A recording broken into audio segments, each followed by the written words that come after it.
What's Eli up to, eh?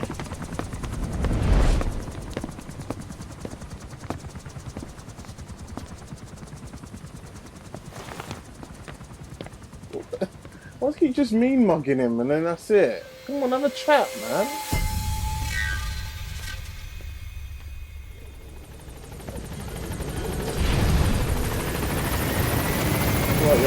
There's been an accident in the boys' quarters.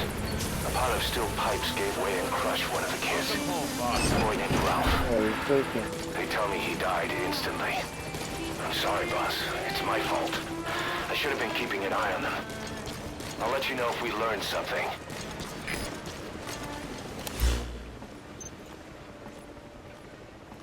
So where's the child quarters then?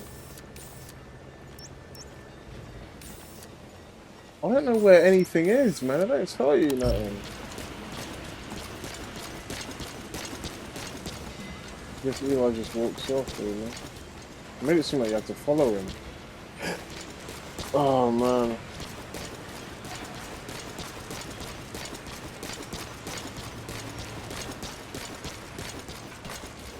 All the big bosses watching me posters.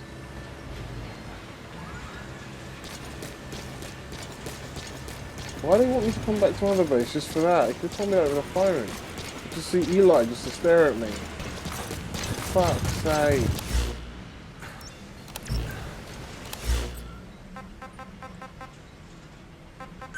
Missions? I'm not doing no flipping. There's just some cassette tapes there. This is yellow cake that Cypher was having the PF's transport. Before we met you, the boss recovered it from a truck crossing the savannah. Are there metallic archaea inside it? Yes, the archaea metabolize uranium-235 to subsist. They must be stored inside yellow cake, or they cannot survive. So those biological traces we took for impurities were actually the real cargo. Of course, they are deactivated, so they do not trigger a sudden enrichment. They are like baker's yeast. Yet, they do gradually enrich the uranium as they feed. I imagine you detected weapons-grade traces. Yeah, we did. And the malachite that was loaded on the truck had traces of uranium in it too. So that's the flower, huh? Skullface was gonna sell do-it-yourself nuke kits. The uranium-enriching archaea complete with the user's manual. And the ores with the uranium could be sourced by the client or provided by Cypher. Even the trace amounts buried in common ores can be enriched to weapons-grade uranium by the metallic archaea. Proving that must have been the most important factor of the trials. That and the ability to successfully prevent detonation. So if the amounts of uranium in the ores are low enough, they can get past any inspection. And you only need a tiny amount of the archaea to act as the yeast. No great challenge to smuggle that either. The first step towards saturating the world with nukes. His plan. That was not my intention.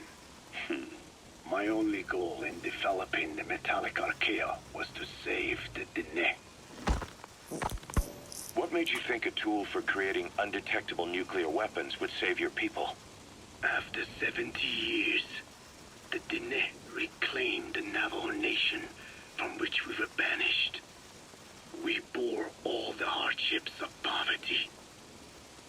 But we were proud to live off the land we called our own. But in the moment the atomic bomb was dropped on Hiroshima, everything changed. I don't get it. The nuclear arms race between the US and the Soviet Union began with the end of the Second World War. Suddenly, there was a massive demand for uranium. And it was our ill fortune that the ground beneath the Navajo Nation was rich with uranium ore. The Black Ana government set up mine after mine, and many of the Dene worked them, never informed of any danger. Every day, they went to work with no protection. The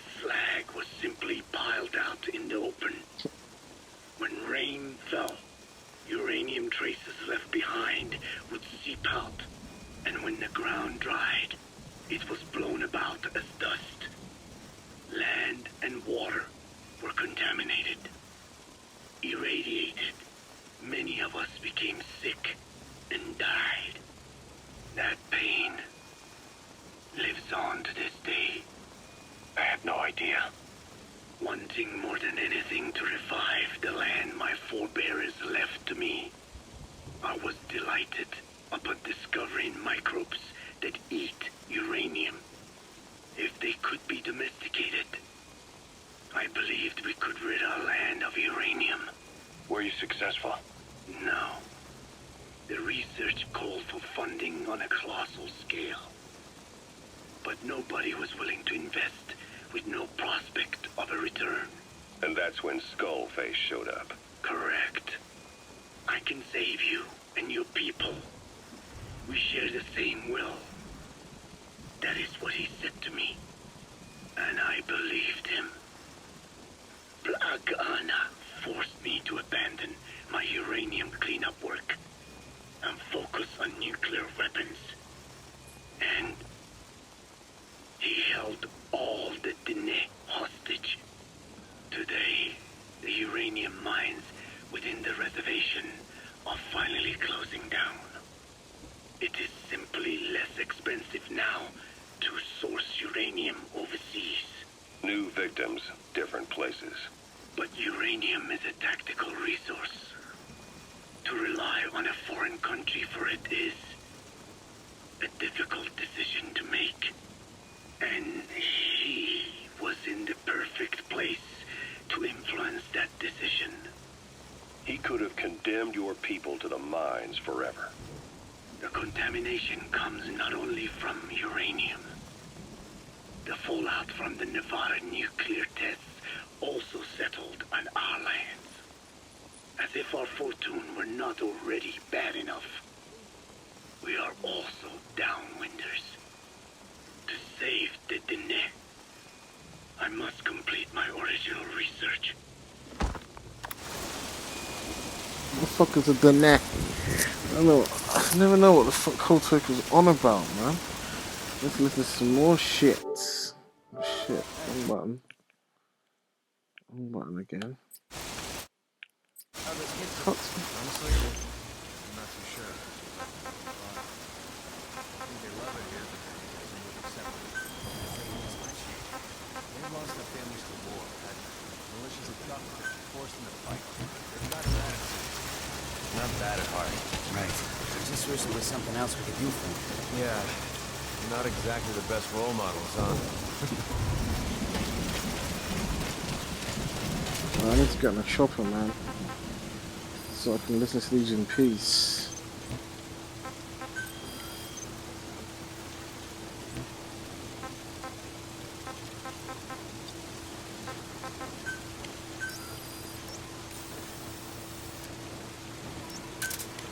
Roger.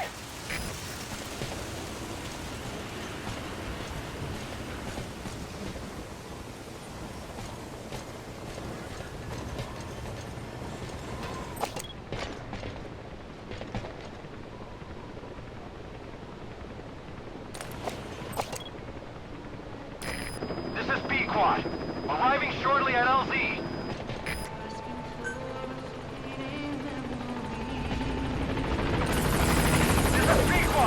On station at LZ!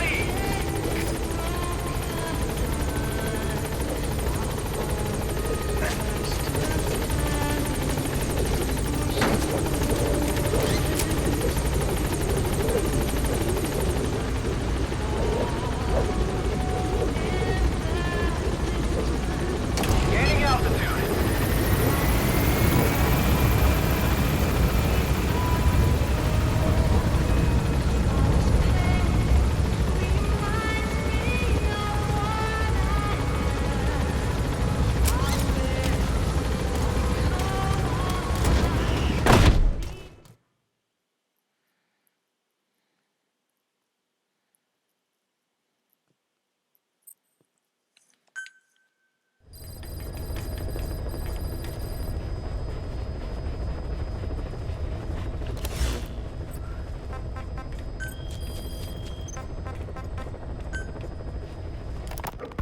The one that covers the parasite that lives on the surface of the skull's bodies is what gives them their power. Similar to my children who live in my skin. I modified the parasites I isolated from the body of that old man, differentiating them with various abilities. One that can blend perfectly into its surroundings by exposing the pigments in its cells at will. Another that, by harboring multiple species of metallic archaea, can oxidize and reduce metal. Isolating the one that covers and transplanting it into an artificial medium should provide the same abilities as the skulls, but they can only subsist within a human body. Once transplanted into the medium, they will eventually die. Another thing, the weakness of the one that covers is desiccation. Their surface moisture loss is greater than ours. The reason they give off mist is to alleviate this by releasing the salts inside them as microparticles. Water vapor condenses around them, appearing as mist. But this dries out the atmosphere until they cannot even produce mist. And once their supply of water from the host runs out, the parasites are in danger. They, along with their host, enter a form of suspended animation. However, a similar effect occurs if they come into contact with a large amount of water. Rain, for instance. The one that covers will temporarily abandon other processes in its eagerness to absorb the water. Pitijolone. Make the weather your ally.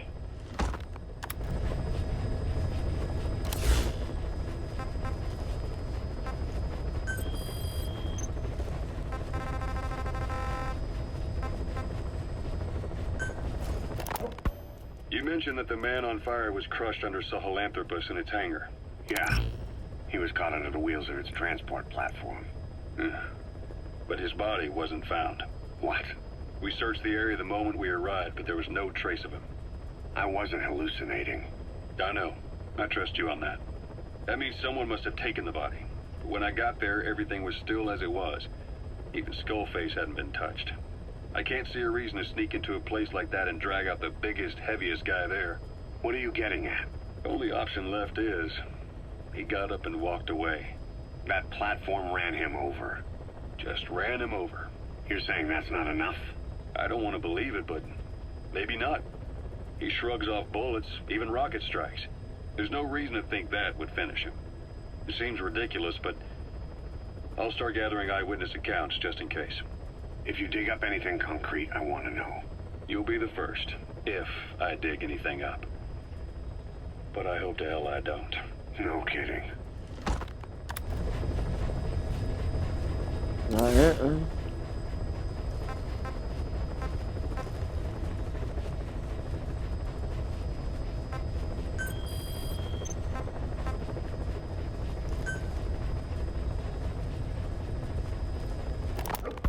Hewitt's dug up some interesting facts about our skull-faced friend. 9 years ago, he was exiled to South Africa, stripped of political power. The upshot's that he ceased being a serious threat, in Cypher's eyes anyway. They eased up on surveillance, giving him an opening to establish his own military unit, one that answered to his will alone. Those men likely had no idea their orders were coming from Skullface. They probably didn't even know the organization was a part of Cypher at all. Anyway, it was in South Africa where he found renewed interest in parasites. And when he discovered the vocal cord parasites, he began to make his plan. Wipe the English language out of existence. Free the world, not by taking men's lives, but by taking their tongues. In his eyes, the greatest symbiotic parasite the world's ever known isn't microbial. It's linguistic. Words are what keeps civilization, our world, alive. That's from the There trailer. was something Skullface said. America is made up of many peoples, but those peoples never mix. Quite so. One nation, home to hundreds of different ethnic groups, many of whom stick to their respective living areas. Little colonies, not interacting with other groups. going out of their way to avoid one another, their land, organizations, relationships. Thus, the United States of America is no melting pot. It is more of a salad bowl. It is not made up from one people, but for its minorities to function in society, a common ground is needed. Language. Even if the country is not one. No, because it's not one, a lingua franca is necessary. English. American hegemonism was born from the illusion that English could unite diverse ethnicities. In taking in people from around the globe, America became a microcosm of it. Now the boundaries between it and the rest of the world have become blurred. However different our neighbors may be, English enables us to create symbiotic relationships with each other. If English can bring unacquainted neighbors together in America, this should hold true for the world. This salad bowl that is the world can also become one.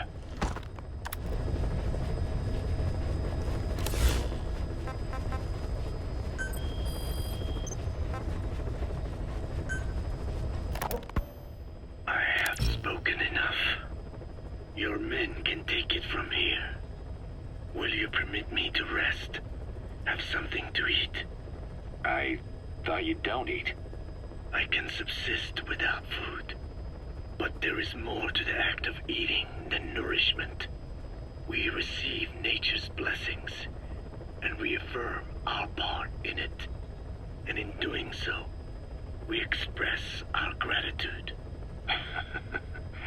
Sorry, it's, hearing you say you don't need to eat and that you're a part of nature in the same breath. Anyway, what can we get you? Not exactly a five-star restaurant, but the kitchen's used to serving a lot of different appetites. Hamburgers. Hamburgers? Even we Dinne have become Americanized.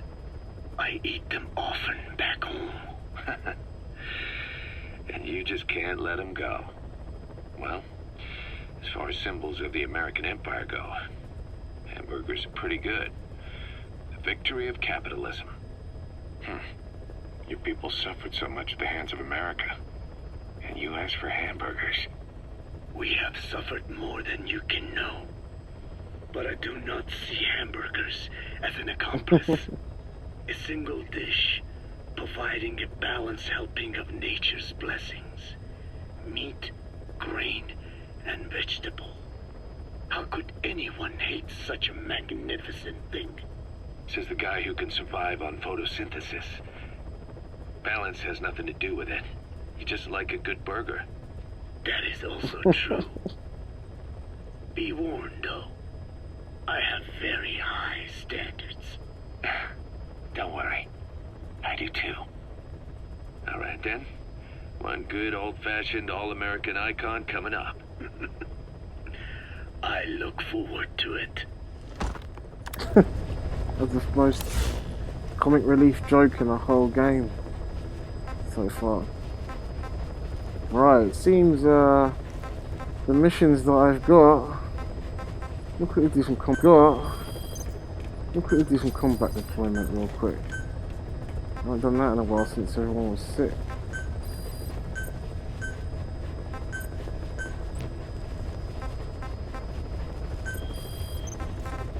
Side ups. So what I've got is target practice. Maybe I'll unlock more if I do the target practice ones.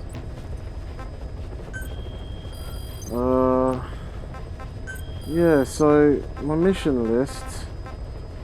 I have to redo missions I've done. C2W, that's like, there you go, C2W again. Destroy the Soviet comms equipment, prevent reinforcements from being sent between them. Destroy the Soviet comms equipment, oh god. They were right. I read a review that you have to redo missions to unlock the full game, that's so annoying. Alright, I'm gonna do these off screen. I'm not gonna record this unless I'll start recording if something crazy starts to happen. But apart from that, I'm just gonna see what happens if I do these missions. See you guys later.